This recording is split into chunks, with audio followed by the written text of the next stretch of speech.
Hello, welcome to Ready for Mistakes. I'm Jeff Smoody, a photography-based artist from Illinois. This is a photography podcast where I talk to artists about their work and their ideas. Thank you for listening, and I really hope you enjoy this conversation.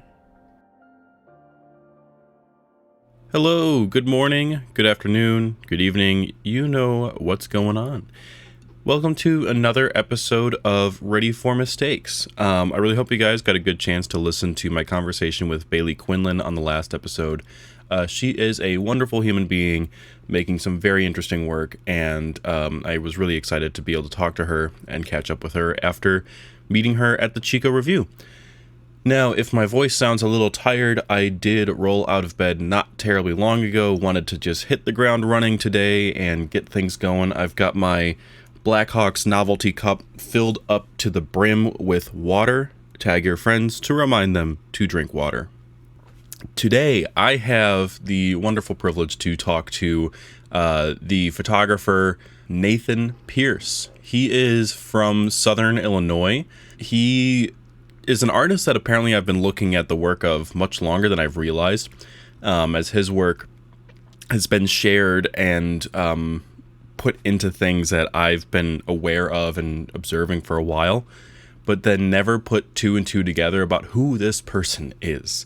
For example, a while back, he and Tim Carpenter published a book called South of Chicago, and I was all excited to see a photo book or a zine or something along those lines that was entirely about the landscape that I photographed in all the time before moving to Massachusetts. And I'm like, man, who is this person, or who are these people? And I just never went further than that. So a couple years later, I realized who, in fact, was one of the artists for that, and that is, in fact, Nathan Pearce. So I had a really great conversation with him the other day, and he's a really, really down-to-earth dude. He's got some phenomenal work about the Midwest, about his area of the Midwest. It's very poetic, very personal.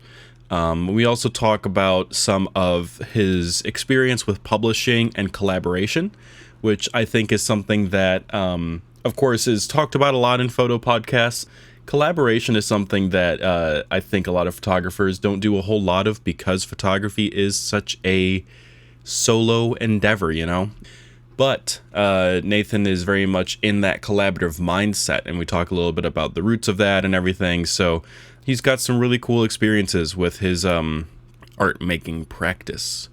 So to roll into things, I will quickly read off his bio so you guys can all get a better foundation as to who Nathan Pearce is. Nathan Pearce is an artist based in Southern Illinois. Pearce works in book and zine making and photography.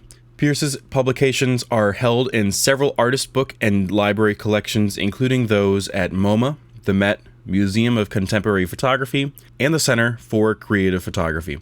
His work has been exhibited in solo shows at PhotoNola Festival, Cedarhurst Center for the Arts, forgive me for the pronunciation on this one, but Nizhniy Tagil Museum of Fine Arts, and the Rangefinder Gallery in Chicago. He's been published in over 200 books, zines, and exhibition catalogs, as well as online in the Huffington Post, the British Journal of Photography, and Juxtapoz. Pearce's publications include High and Lonesome, forthcoming with Deadbeat Club, Hello, Go Away, South of Chicago, which is a collaborative book with Tim Carpenter, Grain Bins, he works with Distant Zine. So, of course, I always struggled with reading things aloud in class. I would stumble on words, you know. I may like writing, but reading out loud, I could never be an audiobook reader. This is a really fun way to keep this going because Pearce has a new book coming out very soon. As I mentioned in that bio, his new book, High and Lonesome, which is being published with Deadbeat Club, is currently in pre-order, and it should be shipping out later in October if memory serves. Of course, it has all that information on the Deadbeat Club website, so you guys can go check it out. It will be in the show notes links. Also, of course, it'll be on his social media. By the time this episode comes out, it should still be in pre-order at that point, but if not, make sure you guys get a copy. It looks really quite beautiful, and I'm really excited to get my hands on my own copy soon. Anyway, I don't think there's much else housekeeping-wise to go over. Of course, there is all the other things he's got coming up that we talk about near the end of the episode, so stick around to hear about anything else he's got going on. Other than that, I also do highly recommend checking out this video interview mini documentary of sort of him and his work on his website. So if you go to his website, you'll see, I believe it's one of the tabs on his homepage that you can click on that, and it'll have a video where he kind of does a very brief documentary of sort. I think it's about 7 minutes long or something like that. I highly recommend checking it out. It was very cool to watch that while I was doing my research and writing for these questions and all that. So without anything else, check out that video if you're curious as a little bit of homework. But other than that, let's get on into this conversation that I had with Nathan Pearce. Hey Nathan, how's it going? Glad I could have you on here. Great, yeah. Doing very well. I'm excited to be on here. Yeah, thank you so much for joining, dude.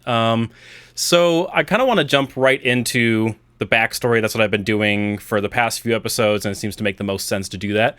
So if you could tell me in your own words how you got started in photography and art, your kind of origin story of sorts. Sure.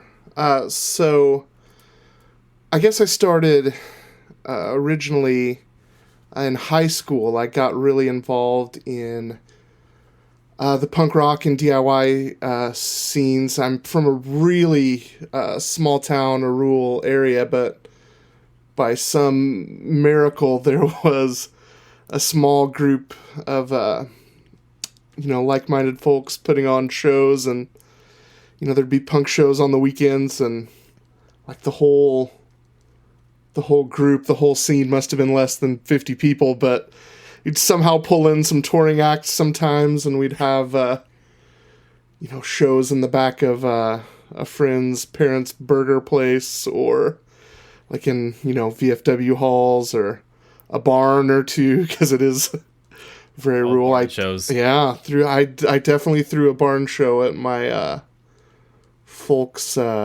place one time. So, and then with that, everybody was in a band. Everybody was probably in 3 bands, but also everybody was into making art of every kind. Like, it was a very creative, environment that nurtured creativity. And there were a ton of photographers shooting bands and doing things, shooting things for album covers and just whatever. Like, making art was allowed in this group, and that, coming from a really rural area, there wasn't a lot of access to the arts. So getting involved in this scene meant I could do whatever I wanted, and so I started taking photos of bands and, just trying to shoot other things as well. I would hate to look at how bad some of those early photos are, but I think that's the case with everybody. There's always some gems in there, though. It's true. I have made a zine of, some snapshot-y stuff from the beginning, but I think that's what's more interesting to me now, is like the snapshot stuff, me taking photos of my friends hanging out at the punk shows or in my backyard or whatever, more so than the stuff that I was, trying to do artfully at the time. I think oh my god, the other stuff was a little more interesting now in hindsight. But so from there I kind of continued with it. I didn't take photography super seriously until I was maybe in my mid-20s. I'd lived away from where I'm from in rural Illinois. I left town when I was 18 and sort of lived all over the place. And I, would sort of dabble in photography. I was still, because I'd come from, DIY music scenes and, sort of punk rock background, I would try to find that wherever I went. And, I had my friends with me as well that were living elsewhere. Yeah, other people from the rural Midwest that didn't really have anything to do here, so moved around with me a bit. So we'd find creative communities there. I dabble in photography a little bit, but it really hit hard in, early 20s, maybe closer to I don't know, maybe 23 or 24. And I, started to look at serious photography in a different way. So even though it had been with me for a decade or so, like, I started to think about it in a more serious manner, or get that sort of bug to do that, to make art and make work that I thought, I'm sure that early stuff is bad too, but it,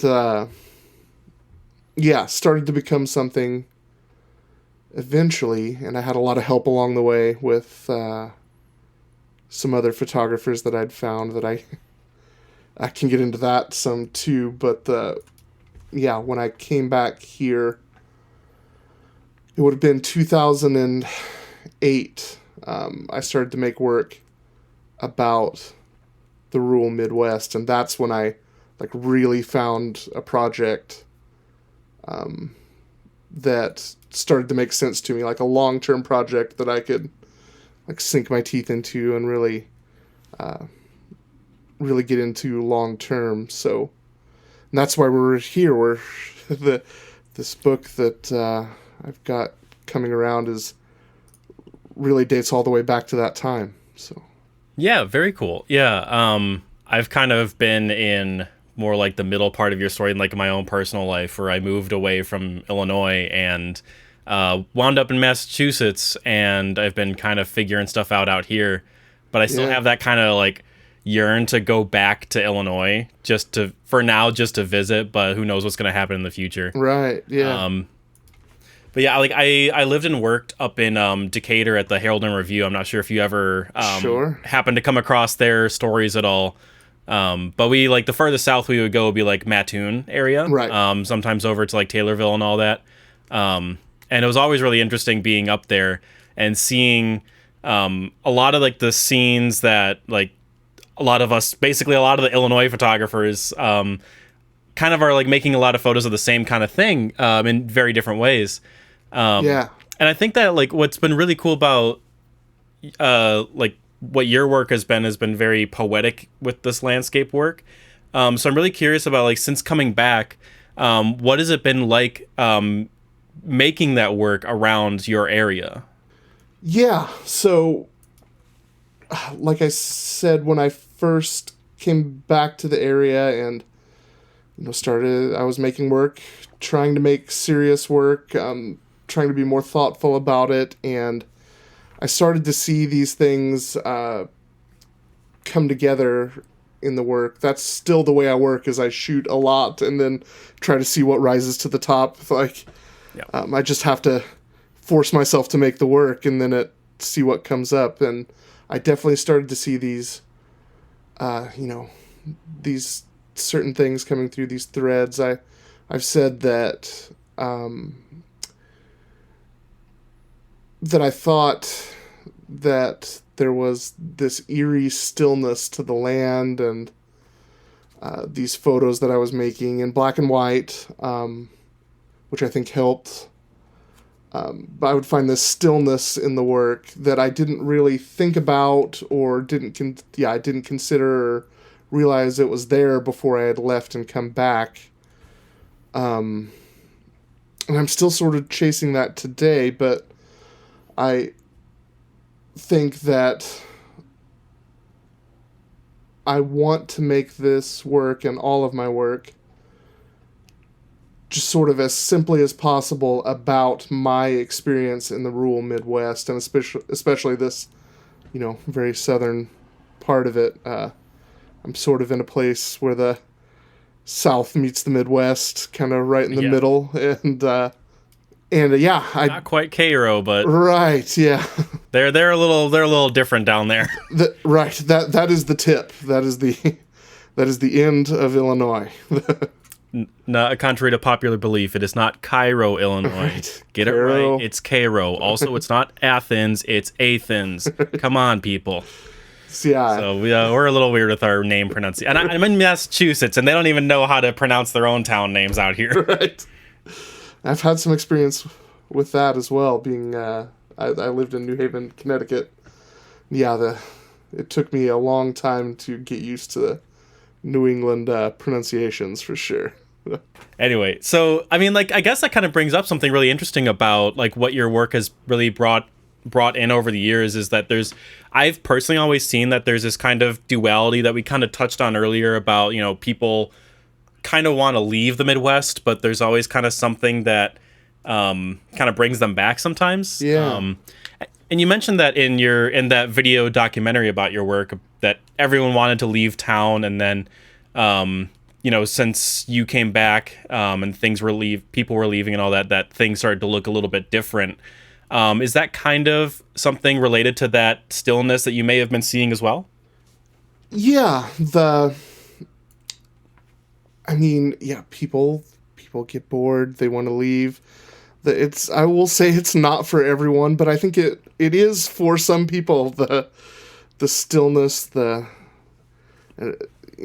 is going back to maybe a few artist book versions I made of the current body of work that is becoming this book that we keep referencing. I've said something in one of them about the beauty and the stillness, and in another one, in the first version, I said the work was about the tension between home and away. And so, yeah, there's always, it's fun to live in the city. There's exciting things happening. There's access to the arts, like I spoke about earlier, there's just not available here. There are things, if you look deep enough, and the internet does help with that sort of thing. But, it can also be a very beautiful place. There's a lot of reasons to want to live here in a quiet, still area. It certainly doesn't feel quiet and still after the busy day I've had at work today, but of course. But yeah, hopefully this weekend my wife and I will get to relax and enjoy. Maybe I'll shoot a few photos of the landscape, and I'll get to enjoy why this land can be beautiful and interesting, and see the beauty in the stillness a little bit. So, did that answer the question well? Yeah, I believe so. Yeah, because it kind of reminds me, like, earlier today I was out shooting some photos a bit north of here, and of course, being in New England, like, it's chaotic. So it was nice to go to an area. I went to an abandoned airstrip, and it was, at first I was a little bit concerned. There was some cops doing a training nearby, and I just walked over to them like, hey, am I allowed to be over here? Right. So it was one of those things, like, it's one of the only places that I could actually find that was really, like, flat, quiet, and the only things I could hear were the cars driving by and all that. And it's harder to find that out east, and really, really out east, it's just really hard to find that. Right. What I really love is that, like, how the Midwest dirt work that you've made over the years, and how that kind of started to trickle into, or like what appears to be trickling into the new book, High and Lonesome, that the work is really, like, capturing this, like, perspective of the Midwest. Initially that kind of feels like it's someone returning that kind of to find that Midwestern spirit.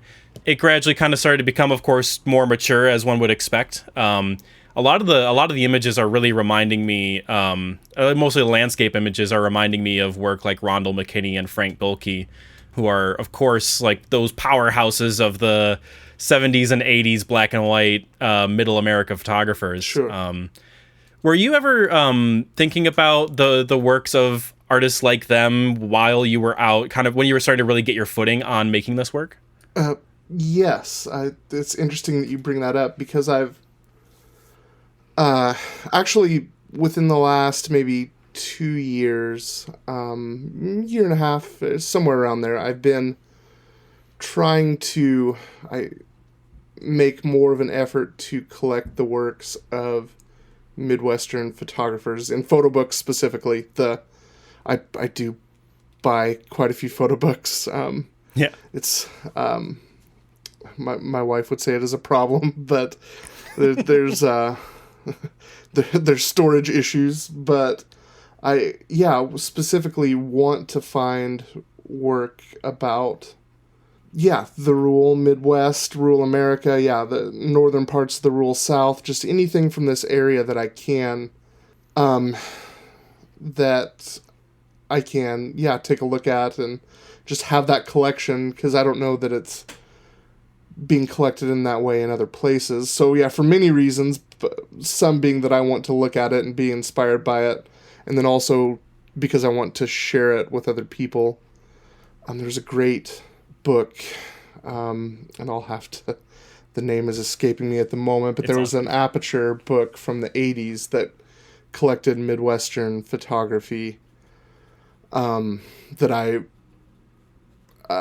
really love. The gentleman named Dennis Vaughn turned me onto that book, and sort of just go through the pages and search artists that I might not have heard of and try and find out if they have any book works and go through and find. And then, so I do think about the ways that this place has been photographed before, and there is a tradition that is really interesting, I think, of the land being photographed here. So, I try to take it all in, and, stuff that's well known as well as stuff that, maybe has flown a little bit under the radar or has yet to find a larger audience. I really enjoy looking through. So I guess that's a very long conversation for another day. We can go over those books sometimes. But. Oh, absolutely. And I really am curious about a lot of that too, because it's like, that's something that I've been actively trying to do, of looking for like those Frank Golke, Ronald McKinney's, and of that era, and then contemporary artists. Like there's certain obvious ones, and not just the Midwest, but also like say Eastern Colorado or down to Texas and stuff like that. I'm not just thinking about like Brian Skutmott or Tim Carpenters in the world, but of course that whole cohort. But I really love that sentiment with like looking for that stuff, because it is not easy to find it. Not always. And I think I did a studio visit with a class to Ronald McKinney. His studio was literally his basement, and his wife just kind of like shunned him down to the basement to do all his photo work. What was really interesting was looking at photo. He does 8x10 black and white photos around like a 50-mile radius ish around Bloomington, and he'll have a photo. An 8x10 contact print that he made in like 1980 something, and then the next one would be a contact print of a photo he shot last week. Right. And they'll look like it was taken not even a day apart, minutes apart even. Right. And that's something that I absolutely love that about photographing in the Midwest like that, and I feel like it's something that some people appreciate, some people are just like. I remember there was a reviewer that Chica Review that told me to stop taking pictures of cornfields, and I'm like, you're not going to get me to stop taking pictures of cornfields. Yeah, might as well stop now, because they do not understand. They just don't get it. Right. So to kind of move into to the new book, sure. High and Lonesome, I really want to hear about the process, about like working with Deadbeat Club, and how that project kind of came to be after making so much work for Midwest Dirt and all your other smaller series, and how that all worked out. Yeah, so I guess if you don't mind, I'll give you the long version of how it all worked out. But this would technically be my third publication with Deadbeat Club. So the collaboration began when I'd spoken back and forth with Clint from Deadbeat Club a little bit, and he ended up with a copy of one of my books and was interested in,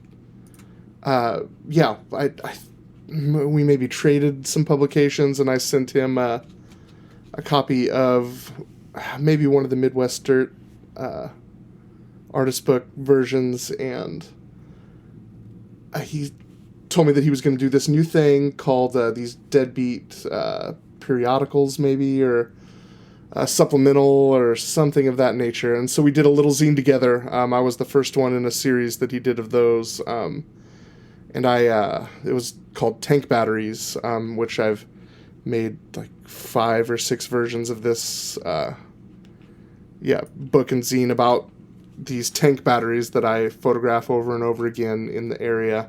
And so it was just a 1-page little zine that folded out into a poster. But yeah, he made a lot of them, shipped them out to different folks with orders, and maybe gave a few away. And I got a stack to take to book fairs here and around wherever I was going. So thought that was really exciting to get to do something with Deadbeat Club, who I looked up to and bought their books for a while.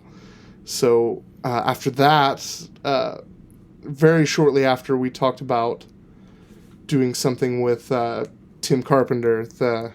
We had been bouncing around maybe doing a zine together for a long time, and we sort of hashed it out with Clint for a few months, trying to figure out what exactly it was that we wanted to make. And Tim and I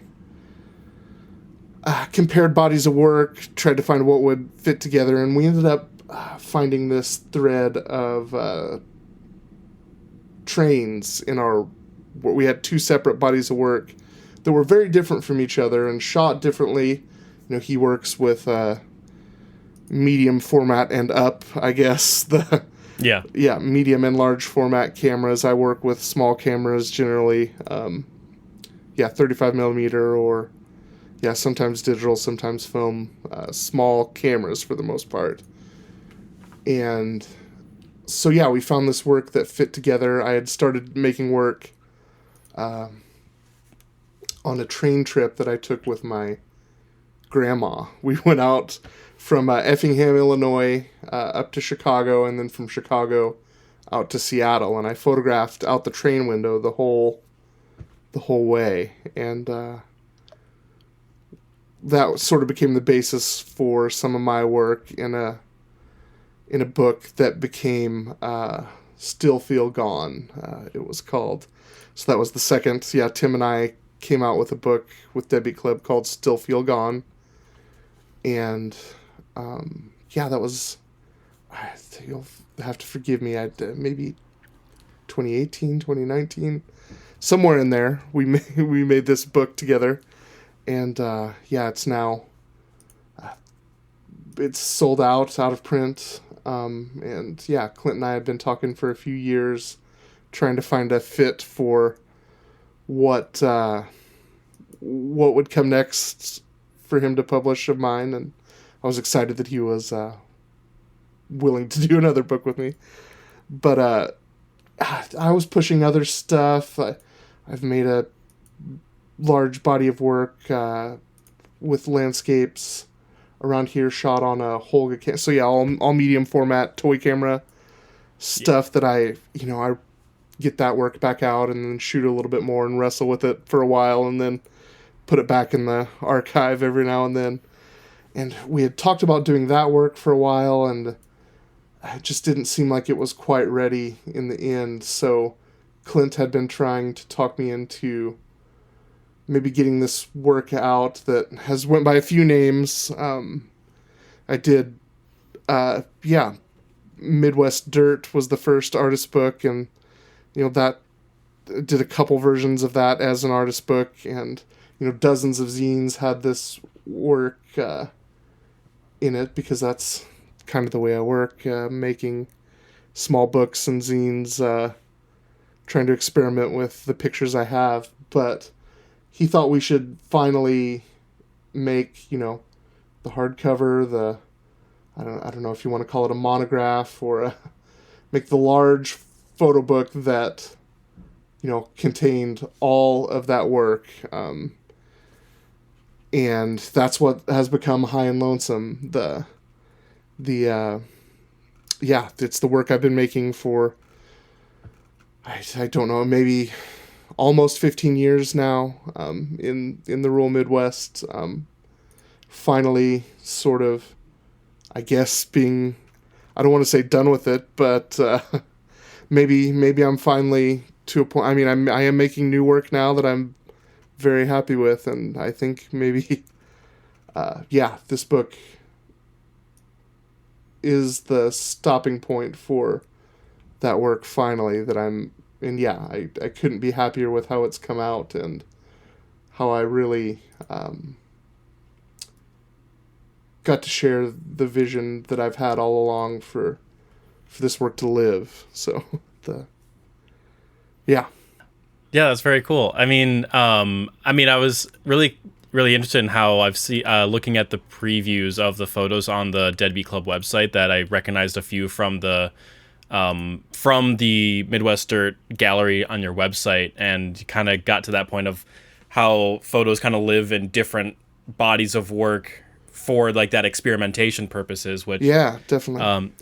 Ed Pinar is another person that does a lot of that, and he came to my university to speak and talked all about his zine and bookmaking processes for practice, and it was very, very cool. I think you guys have a cool resonance with that process. Yeah, so I got to hang out with Ed a couple weeks ago and sort of talk about our new books together. He's got one coming out at almost the exact same time, so if anyone listening... Hey, let's talk about your book, Ed. Yeah. Of course, he's a busy dude, so... Right. He was getting on, he was traveling like moments after I hung out with him, so... he's all... Him and Tim Carpenter both are just like constantly on the move. For sure.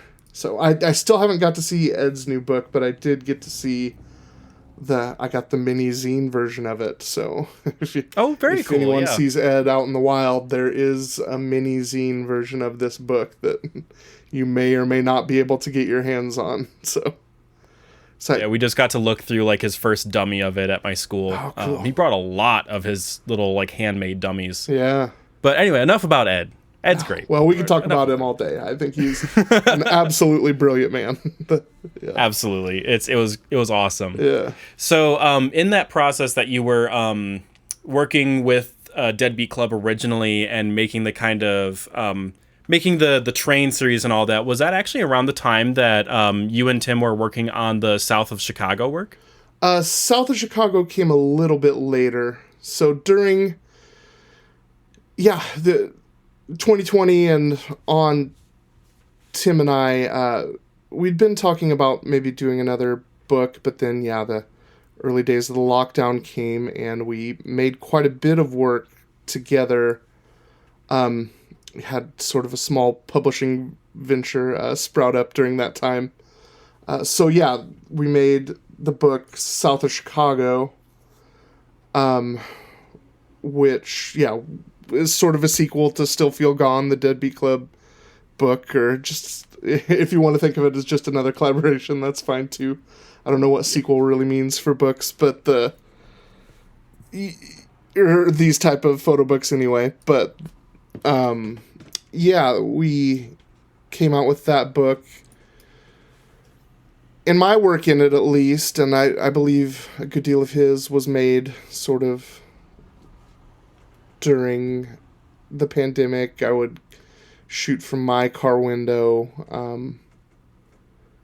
As you know, I wasn't encountering people too much. I didn't really get out of my car to encounter anyone. So I was literally just making photos out of my car window as I, safely, but as I would drive around on these little country roads and find things. So I thought of it as an extension of the work that I was making out of train windows, sort of seeing this little still piece of the rural Midwest pass me by. And so, that work came out of that. And we also did a series of zines called Distant Zine.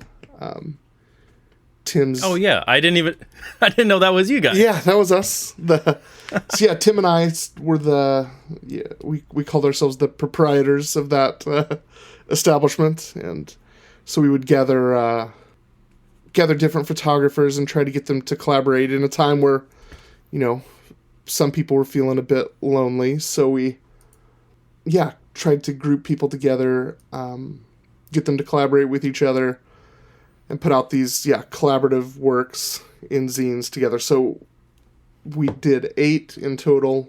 I appear in one volume and Tim appears in another. He collaborated with his niece on one. And, then gathered a bunch of other photographers, both very well-known and some photographers maybe publishing things for the first time as well. Made this work together that we got to put out in the world. So, in a physical form. Yeah, exactly. Now, that's something that I remember when South of Chicago was first being posted about and promoted on Instagram and all that. I remember seeing that, and oddly enough, I didn't know who you or Tim were. I just saw people were sharing this, and I was like, wait, that's my stomping grounds. What's going on? And I looked at it, and I unfortunately didn't get a copy. There's still a few copies left, I believe. There's a few to be found. There's a few. If you need a copy, hit me up. I still have a few to take around to book fairs and things. So yeah, that was just kind of one of those realization things when looking at Tim's work, and then later looking at your work. That was just kind of like that light bulb moment. Like, good God, I've been looking at these guys' works for years, and I didn't even know it. Right. But that's how it goes sometimes. You just kind of recognize it.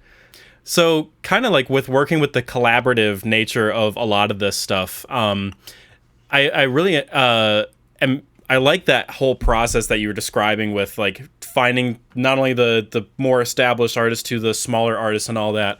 And since you already had kind of a working relationship with Deadbeat Club, what was it like for this time around making High and Lonesome from the design and sequencing standpoint? How did you guys make the decisions to make the book what it is, or what it will be, rather? Yeah. So I mean, the book is done. It has been printed. We haven't received all of the copies yet, but I do have 2 copies on my bookshelf downstairs. But it was really a collaboration with Clint Woodside from Deadbeat Club. He's a talented designer, and he helped edit the work. I trust his input on it a lot. So there were a few things that I really wanted and told him I wanted out of the book, and then a few things that he would pitch to me and that I would go for or not. But I really like his design work, and I think that we came together and he really understood what the edit of the work needed to be. So, which is difficult because I've been making this work for so long and experimenting for, a decade or more on different zines. So there's like a lot of versions of this thing that already live out in the world and on people's bookshelves or wherever they put a zine, I guess, on the back of their toilet or whatever, wherever it may go. But yeah, people have seen some of these pictures before. So it was a little harder than just coming up with an edit from scratch, since these works, these photos had lived in so many different ways. But Clint really got what I was trying to do with this one last edit of the work, I think. And he got after a few conversations and, putting some pictures together, sending back and forth some PDFs, I think he really knew early on what it needed to be and helped me get to that, or helped us get to that. So I think people would find it funny what things that were changed at the last minute maybe, but I think in the end we found like an edit that really works for the for this body of work. So I'm excited for people to get to see it. Yeah, I'm really excited. I'm going to be, as long as my budget is friendly, I'll be putting in my own pre-order very soon. Oh, cool. That and Ed. We just got to bring it back to Ed, too. Right. So got to get that Ed book. If anyone gathers anything from listening to this, it's that you should pre-order Ed Pinar's book because you will want to own it. I mean that very sincerely. Truly. Yeah. But yeah, so like with the work, I think that of course, since I'm only able to see for the book itself just the preview that's on there, but of course there's a handful of the photos just existing that they kind of really maintain that that quietness, that stillness that we talked about earlier. And I think that, just based on what I can see so far is that it's really emphasizing and really holding on to that small town atmosphere, the people, the landscape and all that. Like I know in the preview, there's the one of the couple that's dancing is like something that just instantly takes me to my time working at the newspaper when I would be photographing stories where stuff like, that kind of scenery was very much present. And it reminds me of the really positive things of that small town vibe that a lot of people just kind of let pass by them, literally and figuratively. I think that like some of my personal favorite books that I have on my library and my wish list are all books that are really not that complicated. Right. I think that's what makes them as poetic as they are, because you don't have to work to look at the work. Yeah. And I think that's definitely what's really important about the process. Right. I mean, you don't, there's some books that do the maximalist approach well, I think, oh, absolutely. But you don't always have to do your 5 different moves and have this one laid out like this and then a gatefold and then a thing. You don't have to do it all at once. You don't have to do that for sure. I think that's like you kind of touch on something a little bit too about, I think that it kind of goes to like the Midwestern photographers that are working in the rural areas, that I think that like, despite how monotonous the landscape we work in is, that we all kind of start to develop our own kind of vocabulary out of this language that we're surrounded by. I'm using language in reference to the landscape. And that we all have like, I refer to as like personal inflections within that vocabulary of Sure. using the same kind of subject matter. So it kind of leads me to a question that I previously asked Epiphany Nedler, who's from South Dakota. Do you feel that there is some kind of Midwestern accent that can be found in photographers from the area? In photography, like in our visual language, is there an accent? Yeah. I would say absolutely. I feel like, okay, I'll give you an example. The photo app, it's been going around I guess it's currently in beta testing, and I joined for fun, wanted to see what they were doing on there. I'm not much for social media, but have a little bit, and I kind of wanted to join that app and see what was going on, and it's been a really cool experience. For the first week or so, I think they're still private, but there's people making work like I do, or Tim does, or you might do all over the world. There's people making rural photographs, but I feel like I can spot a rural Midwestern photograph. It's just a photo of a tree, but I can spot a Midwestern photograph a mile away, I think. And yeah, I've been proven correct in that a few times. Like I mentioned before, I do want to try and find as many, people working in this area as I can. And sometimes I'll send people messages that, if this work happens to be a book in the future, please add me to your mailing list and I will buy it. So I'm in finding these Midwestern photo books, I'm even trying to scout future Midwestern photo books and work that I see that I really enjoy. But yeah, I feel like I've been proven correct guessing at what photos are made in this sort of region a few times this week. So it's funny that it came up this week. Yeah, that's right. Yeah.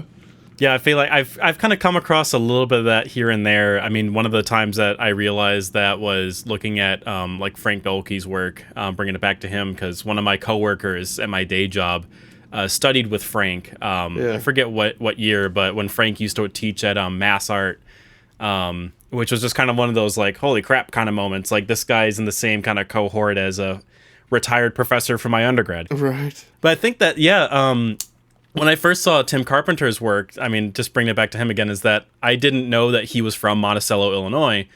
And, I'd taken all kinds of photographs between Bloomington, Decatur, Champaign, and all over that whole area.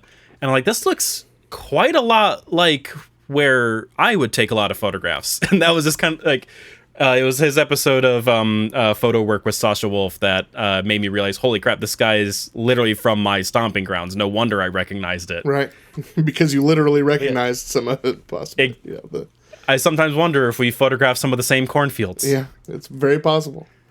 And just out of curiosity, how far north have you gone with your work? I mean, for the most part, I'm photographing, Champaign and south. But really, most of the time, I'm in my own county. In Wayne County, Illinois. Wayne County. Yeah. So I stay within an hour of here for the most part. I mean, just because that's how it happens to work out. But work from the trains and stuff. I've went up to Champaign, Central Illinois, photographing out of train windows and all of that. So, but yeah, most of the time I'm right around home here and just photographing, my everyday experiences, I would say. I'm photographing what's around me all the time. It is fun to go out when I'm doing these typologies, finding tank batteries, finding little white country churches, or hay bales has been a recent one, and grain bins and all of that. It is fun to go, find something a few hours away that on a, random country road and that I, never would have found otherwise. It is fun to go out and explore those things, but a lot of the time I am photographing what's very, very familiar to me and stuff that I would see, every day or many days of the week. So. Yeah. Alex Oath did a talk at RISD earlier this week, and one of the questions I asked him was kind of about like a lot of younger photographers feel this need to travel in order to make work, and I felt that there's a lot of really great examples of people that make their work in their local area. And I kind of was asking more in reference for him about his dream Minnesota project, because he still travels all over for his work. And he was saying that he himself would probably make his Minnesota work after he moves out of Minnesota. Yeah. And I feel like for some of us, like I kind of in that boat now that I've moved out of Illinois, I want to go back to make photos about Illinois now. Right. But I think that, like you and Ed and I'm trying to think of like other folks too, but that work specifically in the area that you're from to make all this work. And I think that there's like a really, really interesting thing that happens when you're photographing what you're so familiar with for so long too. Like I look back at my old photos and it's like, it's kind of interesting kind of because it feels like I still shot those like really recently, even though that was 3, 4, 5 years ago. So as I start to kind of bring things to a close here, I'm really curious about what you've been currently working on since High and Lonesome has kind of gone into that pre-order mode. Yeah, so, I don't really have a name for it or anything, but the last few years have really been a shift in my life, so this feels like a good time to kind of start again. And explored that a little bit with a little artist book from Immaterial Books last year. Said that it was about my life with my new wife. Monday will be our I don't know when people will listen to this, but Monday, October the 9th will be our 2-year anniversary, and it will also be the 3-year anniversary of the day we met. So very cool. Yeah, so my life's changed a lot, and so it feels like a great time to make this new work. I said that book with Immaterial Books, See It When I Believe It, it was called, was about my very early life as a newlywed, and I'm sort of expanding on that.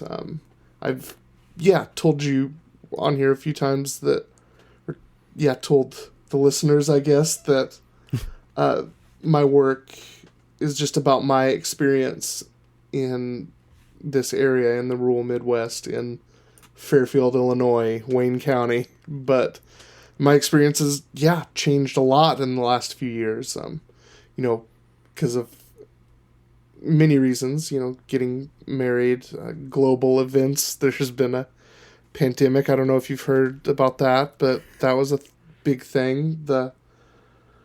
And,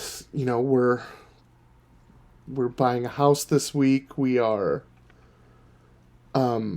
expecting a baby soon. And so it's, my life is changing just in all these massive ways. So my experience is changing a little bit, and the new work is still definitely about my experience, in the Midwest, in the rural Midwest. I'm photographing some of the same things, but I feel like it all has a different feel. So it's going to be interesting to see the ways it will come together, but it is feeling different and new and fresh to me. So yeah, and that's really, really exciting. All of that, honestly. Yeah. All of it. Yeah. Japers. It's been it's been a lot lately. It's a lot to, new book, new house, new baby, all coming right at the same time has been a lot, but in a very exciting, hopefully fun way. So yeah. I don't see any way it couldn't be fun. Right. Yeah. It's a lot, but it's great. So to close things off, of course, anything that you have coming up to share. I know there's a book we talked about a little bit that I think you have coming up. Yeah. That if you have anything from the book to anything coming up that is worth sharing with the folks to check out. So yes, I will be. We'll be coming out with this book. It's going to start shipping in October. Supposed to head out to Deadbeat HQ to sign some books here in a few weeks out in Los Angeles, and then it'll start shipping from there. So if anybody wants to pre-order, I would absolutely love that. My wife and I will be in Paris for Paris Photo. The Deadbeat's gonna have a table where I will do a signing at Polycopies. If anyone will come to the Polycopies art book fair, I will be there signing books on a boat, so I'll have info on that that will be forthcoming. And that's about it. I'm going to be in a show coming up at Cedarhurst Center for the Arts, which is in Mount Vernon, Illinois, which is a great, small but wonderful art museum, here in the rural Midwest that does a great job of serving the local community, and I'm always very excited to share work there, and that it feels like a very special place. So I'm excited for that coming up. If I don't think anyone will hear this before tomorrow, I guess. No, Sunday the Cedarhurst Biennial closes. So I'm in a show right now, but it is only up for 2 more days, and then but I'll be in another one that will open at the end of the month. So It'll be a kind of a retroactive, like, Yes. that one is past tense, but we got this other one. Yes, there's Yes. another one that people will actually get to see if they were so inclined or got the chance to. So. Very cool. If any of them happen to be up in my next Illinois trip, which is in a few months here, I'm gonna try to make my way over. So Yeah. So of course, where can people find your work online? So you can, I don't know if I mentioned before, but you can pre-order the book on Deadbeat Club's website. And then PhotoEye and Baltimore Photospace have a pre-order going as well. You can find my website at nathanpearcephoto.com. And I'm on Instagram at Pearce Photo. That's Pearce. It's a commonly misspelled name, but that's another story. And then, on the new photo app, if anyone is on there, and just at Nathan Pearce there. Finally got my own name on that one. Yeah. So I got lucky. As far as I know, there's only one other Jeff Smoody, and I think he's in northern Wisconsin, which makes sense because my family is originally from northern Wisconsin. So it's probably a distant cousin. Right. So I got lucky with getting my name. Yeah, nice. So without all that, thank you so much for doing this talk with me. It's I'm really excited to get this out there and for your book and everything going on. It's super exciting. Thank you so much, man. Yeah, I really appreciate you having me. It's been good chatting. I hope we get to chat over a beer sometime in real life. Let's hope so. Or we could just do, an online chat with a beer. I'm not opposed to having beer for any reason. So absolutely, I'm all for it. If I can find myself some Midwestern beer at the liquor store, it's hard to find, but they do have it. I'll make sure to get some of that. Nice. Anyway, folks, thank you all for